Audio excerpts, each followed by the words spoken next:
Once upon a time, there was a king who had gone quite mad. Come back, now! Alea! Alea! The king had worked himself into an insane frenzy over the scandalous idea that he was to marry. You will never escape from me, Alea. You promised me that you would be my bride, and so you shall.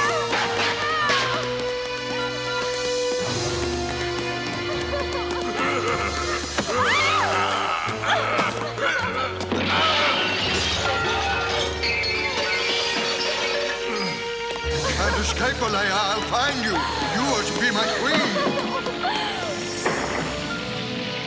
Alea! Oh.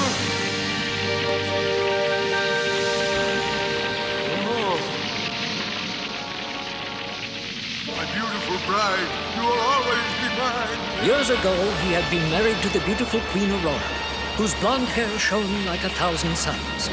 But the queen had become ill, and on her deathbed, she made the king promise not to marry anyone who did not have her beautiful golden hair. As the years went by, the subjects grew restless without a queen, but they could never find a woman to fulfill the promise. Then one night, the king shocked the people with the announcement that his own daughter, the Princess Alea, was the only woman beautiful enough to be queen. That is against the laws of heaven and earth, the subjects cried. And when the princess heard it, she came up with a plan to stop this horrible marriage.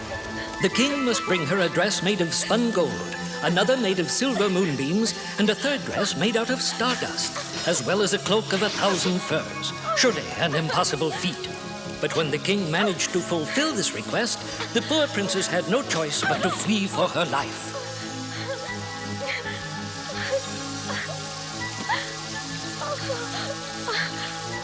And so, in the dark of night, she left the mad king behind in his burning castle.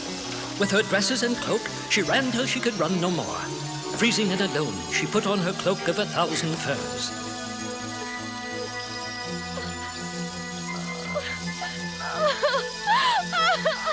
Disguised in the cloak, she did not know it, but she had come all the way to a distant kingdom very unlike her own.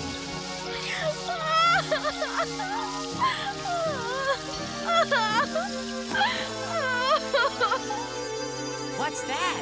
Oh! Hey, it's a hermit! Let's get him! Yeah! Oh, it's a hermit! It's a girl! It's a girl!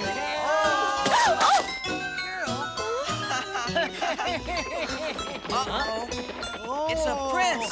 Let's get out of here!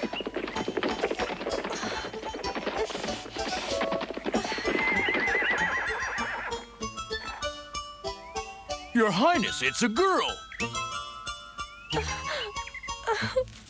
Please, do not be frightened. You are safe in my kingdom.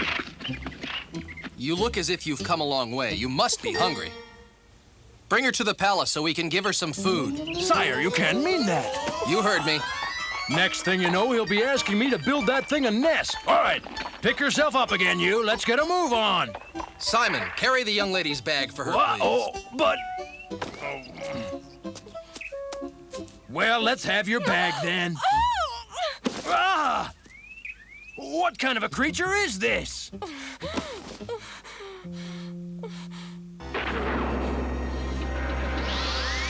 can never escape me. We are to be married.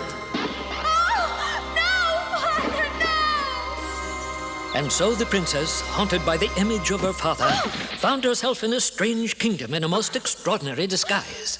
Well, what have we here, the prince's latest pauper?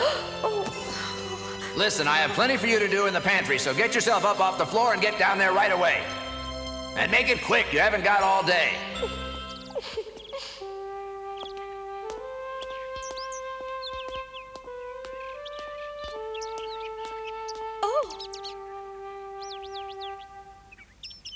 Good morning. And how are you this fine day?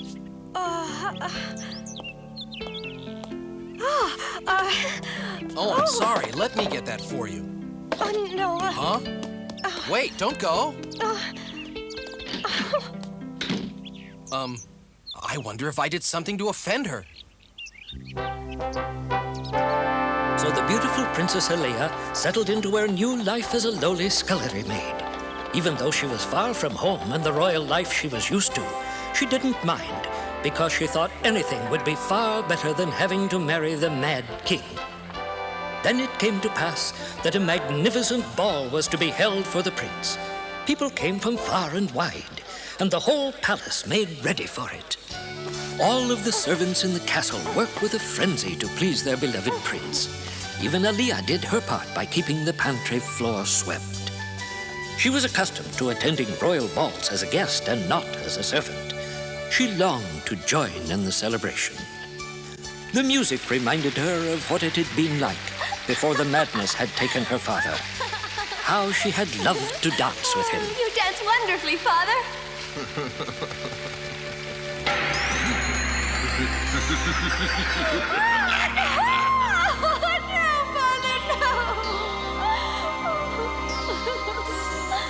All right, everyone. I think we can take a break. You can mop up later. Or are you going dancing with the prince?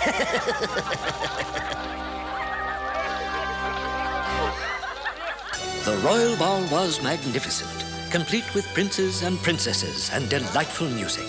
Aliyah could no longer stand being apart from the elegant life she had learned to love. She went to her tiny room and pulled her bag out from under her cot.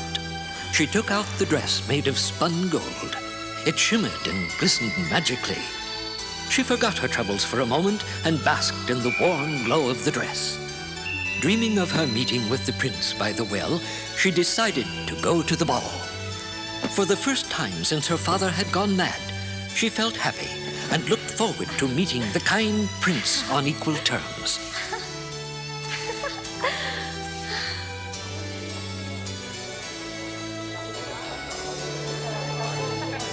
But Highness, surely you realize that tonight's ball is being held in your honor. There must be someone you want to dance with.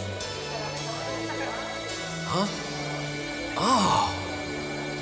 A brilliant glow from the ballroom door stopped all activity in the room. The guests were awestruck by the bright and glowing gown of Princess Aliyah. Enjoying the attention, Aliyah began to make her way toward the prince. The admiring crowd parted for her, leaving Aliyah face to face with Prince Alexander.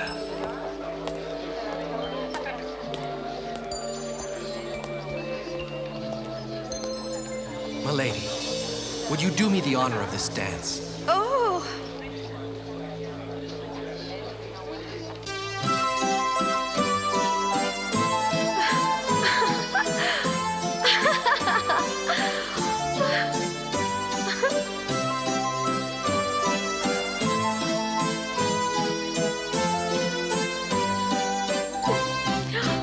I have never danced with a princess quite like you before. Oh, there must be some mistake. I am not a princess. What's that? You say you are not a princess? I beg your pardon, but the ring. Well, then you must be an angel in disguise, because I have never seen anyone so full of grace. This really must stop.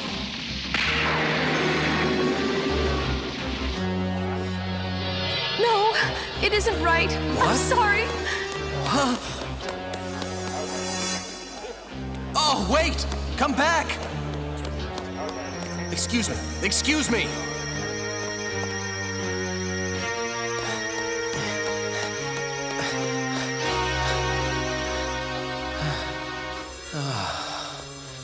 Why?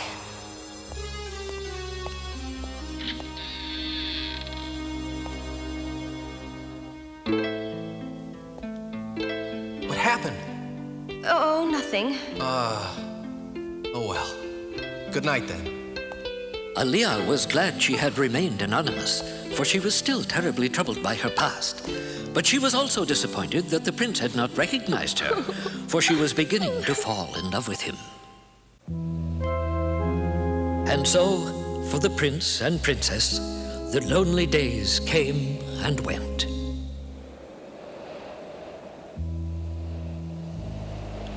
Will I ever see her face again?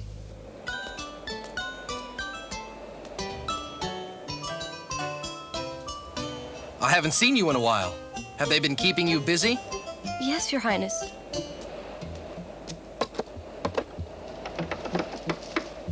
Why do you always wear such an unusual coat? If you like, I can have Cook get something more suitable for you. Please, don't bother. Do you have a family? No, I have no one. My mother died a long time ago. I see. My mother and father are also gone. I'm sorry to hear that. I've grown used to it by now. And besides all that, I seem to have many more friends now. Huh? Oh.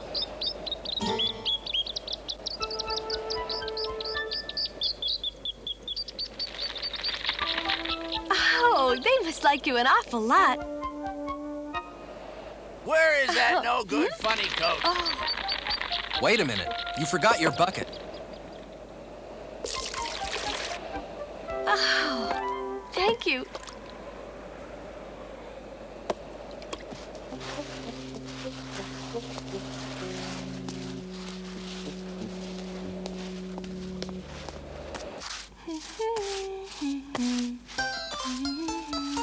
Hey, Chef! Huh? The prince is called for a ball tonight, and he wants full regalia. There's no way I can do that. You had better. It's the prince's command. Ball tonight. Hey, funny coat. What have you got to be so happy about anyway? Did you get yourself invited to the ball tonight?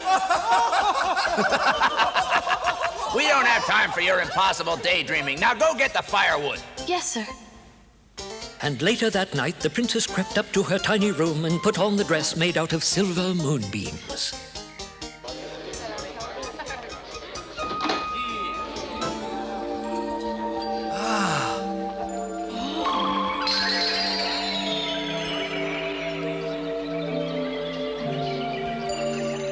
Oh, thank heavens you've returned.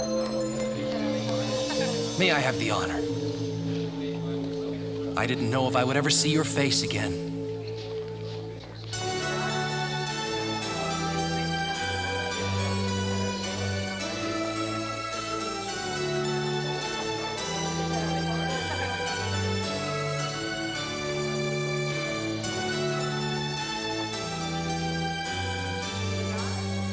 What made you leave so suddenly? Was it something I said? Oh, no, it isn't that. Could I ask you something? Would it matter to you if I weren't a princess? Of course it wouldn't. I don't care where you come from or whether you're a princess or not. Do you believe me? Oh.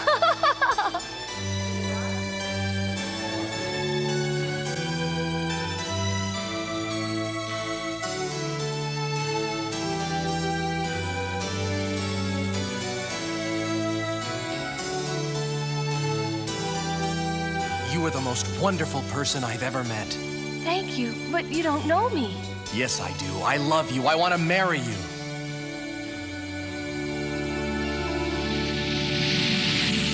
You are going to marry me.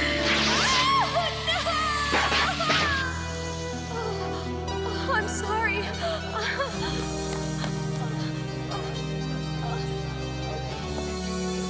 Wait. Please, don't leave me again. I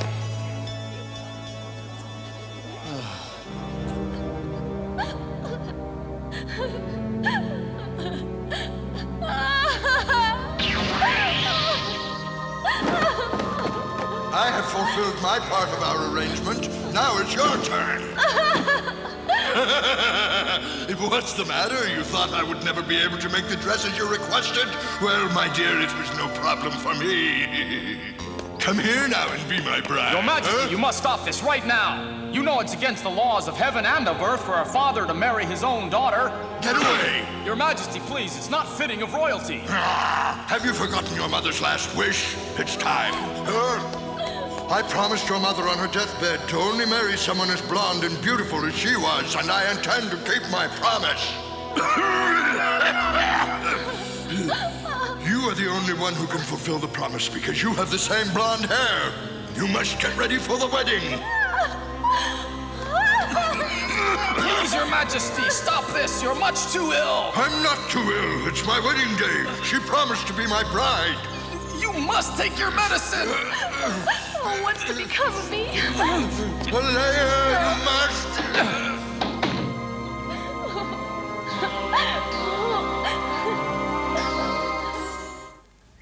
I have checked every coachman from every kingdom, but no one has any knowledge of her, Your Majesty.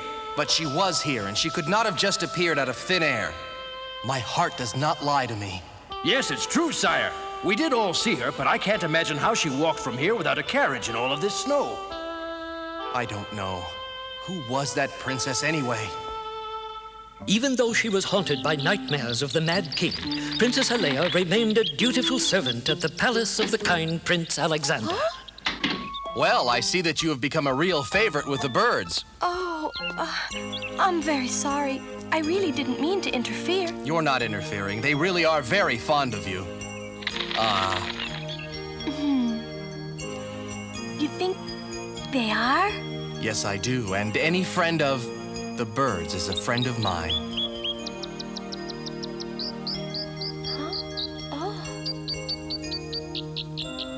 Lord, tell me what troubles you so that I may repay your kindness.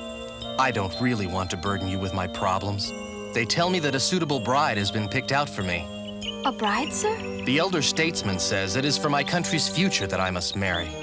And I have to let them know at the ball tonight what my decision is. But so soon? I don't have much choice in the matter. Oh. But I thought... What? Hey, funny coat. Huh? You know, these cinders aren't gonna walk out of the stove by themselves. I guess you better get back to the kitchen before he gets angry. Yes.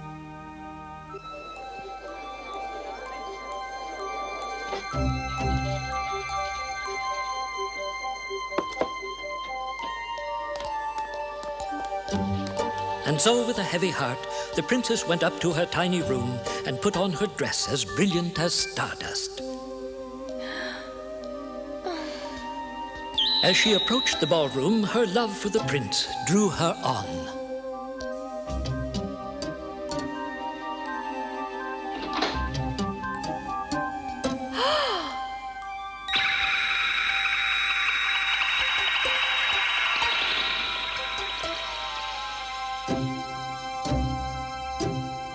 This can't be. I can't believe he's gonna marry her. No! Where in the world have you been? I need the soup, funny coat, and I need it now. Right away, sir. And remember, not a single hair in it. You got that? Or it's off with your head. Yes, sir.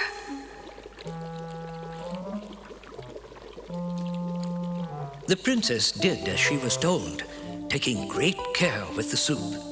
And although she didn't know how, deep in her heart, she knew she must find a way to see the prince again.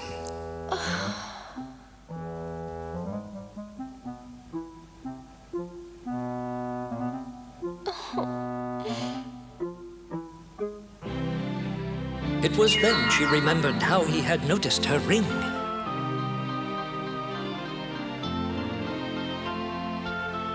This could be my only chance to see him again. And so she dropped her ring in the soup to be served to the prince.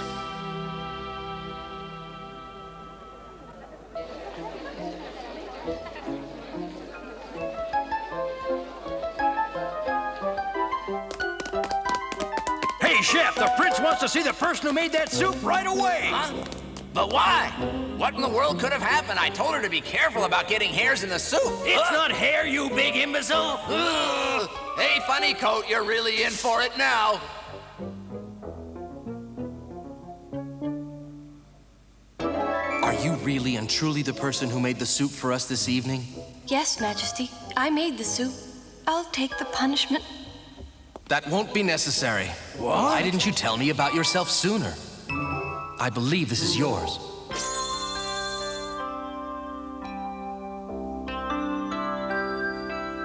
I told you it made no difference to me where you came from or if you were a princess. I never would have accepted the other princess anyway. I always believed I would see you again sometime. Oh, my prince. My princess. Now you don't need to hide yourself with this coat anymore.